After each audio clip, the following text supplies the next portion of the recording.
All right, let's start out with your questions from the YouTube community tab. So, hi Jenny, new watch enthusiast here from Gen Z. Welcome. I bought a Namos Club 36mm. You're really helped me a lot. Oh, I'm very happy.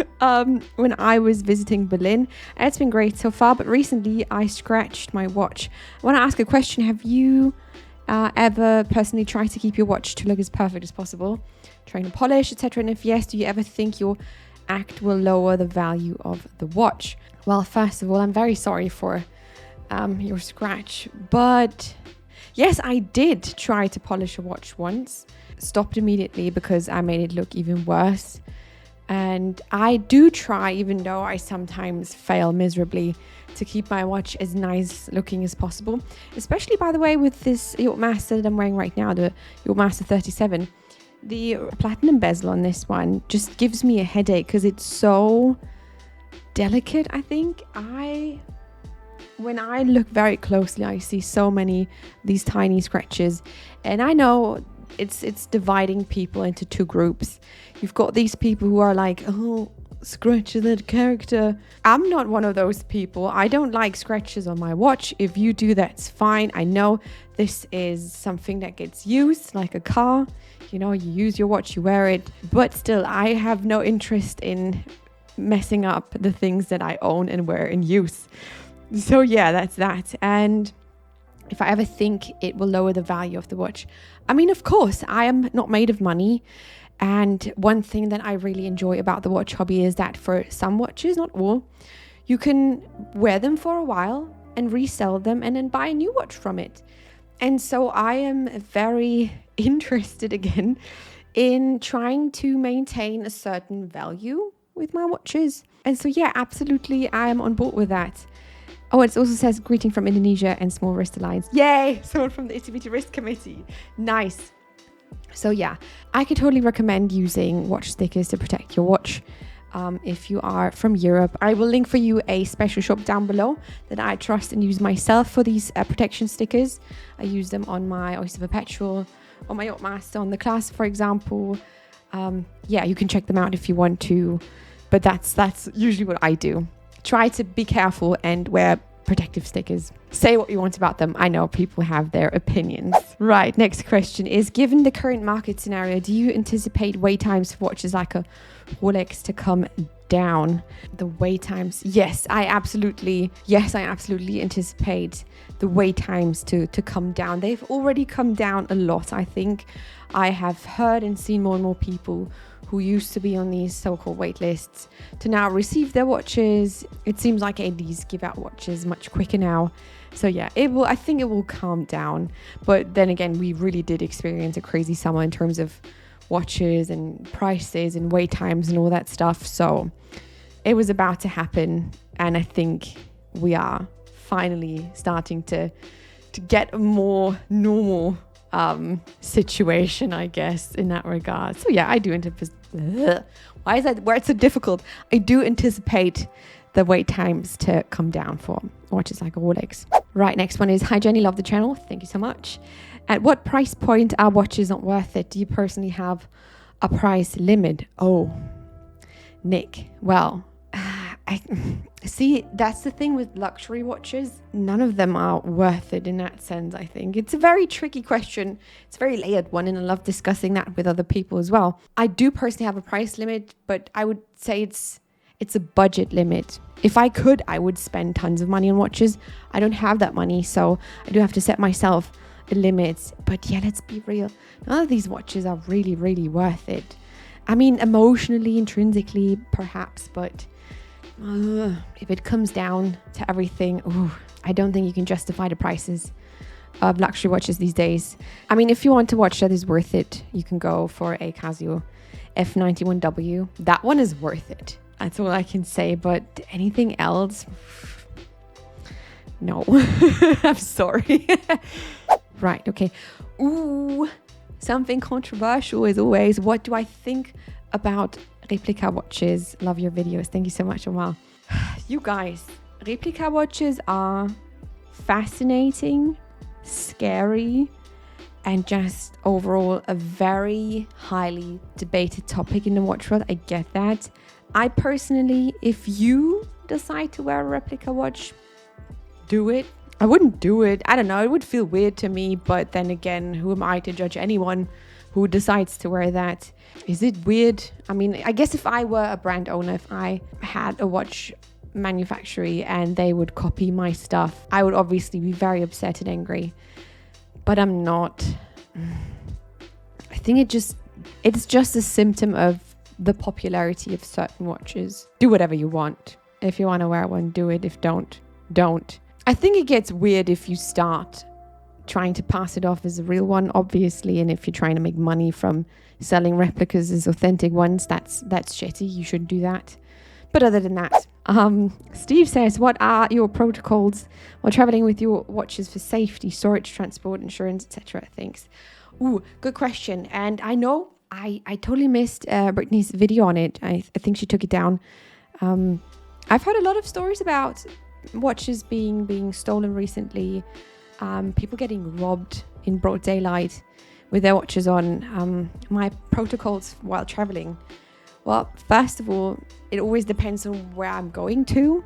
I have to say that honestly, I really do tend to not wear certain watches if I go to bigger cities like Berlin, or I'm traveling to London in the next couple of days. I don't think I'm going to wear my Datejust or my candy pink, maybe no Rolex watch. But then again, sometimes I think that when someone sees me, they probably think that it's fake anyways. So, I mean, I went to London with my Datejust on once and it was fine. But, better be safe than sorry. So I tend to wear my not so flashy watches that aren't super popular or very well known. When I do travel, I store them in a watch roll. And in terms of insurance, that thing, they are insured, but Kai takes care of this. If I'm being honest, he's the person in our little family who is taking care of insuring watches. But yeah, they are insured. And I recommend doing that as well. That would be my protocol. Just be smart about it. Everything's wobbling. If you don't need to bring a certain watch, don't do it. It's not worth it. It's sad, I know, but it's the reality we live in nowadays. So, what can I say? Any thoughts on watch modders and Seiko modders in particular? I really like seeing the creative approaches that community comes up with. Yes, I 100% agree. I freaking love it. I think it is so cool to see what people come up with. I have browsed a fair share of watch modding online shops to see the options that you get. The different hands, the bezels, the cases, the colors. And I find it really interesting. I know I said I promised you guys that I want to do my own modding video. I haven't gotten to it yet, but I've looked into it and I think it's so cool. Oh my gosh, imagine a future in which you could mod your own Rolex in an official way, I would love to decide on my own Yachtmaster color scheme. But I guess that's possible now too if you just source the right parts, huh? Anyways, I think it's brilliant. I love it. And it's always so cool to see how people take a certain theme and then reinterpret it with their own watch. And the stories behind it. I'm a big fan. Right, let's move over to Instagram. First question is 60% increase in watch theft according to some stats. Thoughts? See, I told you, so many people were asking about this. My thoughts on the increase in watch theft. That is messed up. It's sad, but it's also, I think, a reality that we have to just live with now, since economically times are getting really tough for lots and lots of people. Gotta be careful. It sucks. It really does suck. And it doesn't stop you from enjoying your watches, does it? But it doesn't feel good to have to think about what you're wearing depending on where you go. So it's shitty. What can I say? It's shit. What takes up your time lately? Any new jobs or hobbies? Well, I took up sewing. I already made a dress, which was very fun. I also made a jacket and lots of just shopping bags. Yeah, so I really enjoy it. I think I might have one of my projects behind me. I found it. So I made this thing. It is I know it's a bit big. That was not intended. And it's made from a very ugly fabric. It's just like some spare fabric my mom gave me to practice on. So it's this little, it's like a shopping bag in a bag. So you can put this in your car or your handbag or whatever. And then you fold it out. Ta-da! And then you've got a shopping bag. It makes it so much more inconvenient that you have to like put it back into the smaller one. But yeah, that's one of the things that I made by. Yeah, I can 100% recommend sewing. Have you ever lost a watch? I did lose a watch once. I did find it again though. So technically I didn't lose it, like lose it. But it was actually my BlackBerry 58 that I wasn't able to find for like, kind of want to say 2 to 3 months. I put it down one day. I put it in my watch case, in like a little travel watch case. Didn't think about wearing it again for a couple of weeks. And then after like some weeks, I was like, oh, I want to wear my BlackBerry 58 again. Where is it? And it wasn't in the bank storage. It wasn't in a safe.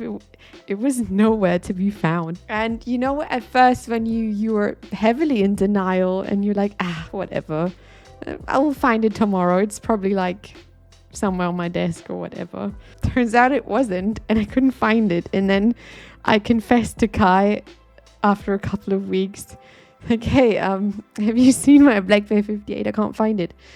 And he's like, nope, I haven't seen it. Like, what do you mean you can't find it? And yeah, I forgot it in my car, actually. I put it in the little glove compartment. That's the name for it. I put it in there. I remember that I wanted to go somewhere, but I didn't want to wear my watch. So I put it in there and I forgot about it. Shame on me. I'm never doing that again. My favorite video I have created. Well, let me tell you, this is my Joker origin story, because I mean, I have a couple of favorite videos, but my absolute favorite is my Ulysse Nardin voyeur video that I've made.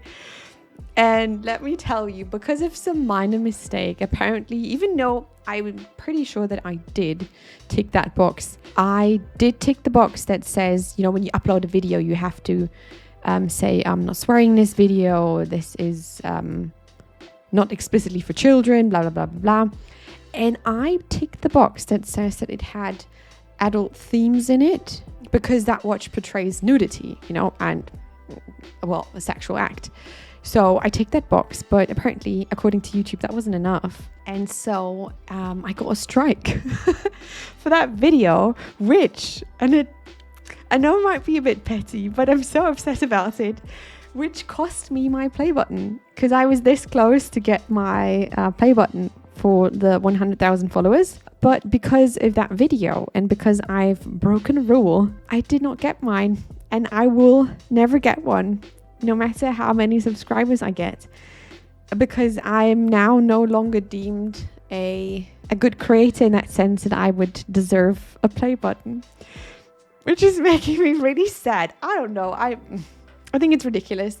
As a German, I'm not very bothered by nudity and those kind of things. So making me really upset. But yeah, that's my my favorite video I've created. Another one that I really enjoy watching, because usually I don't like to rewatch my videos. It freaks me out. Is my second Why Women Don't Like Watches video. It's one I'm really proud of. And I love watching that one. I think those two are probably my two favorites. Let me know in the comments down below which your favorite video of mine is yours.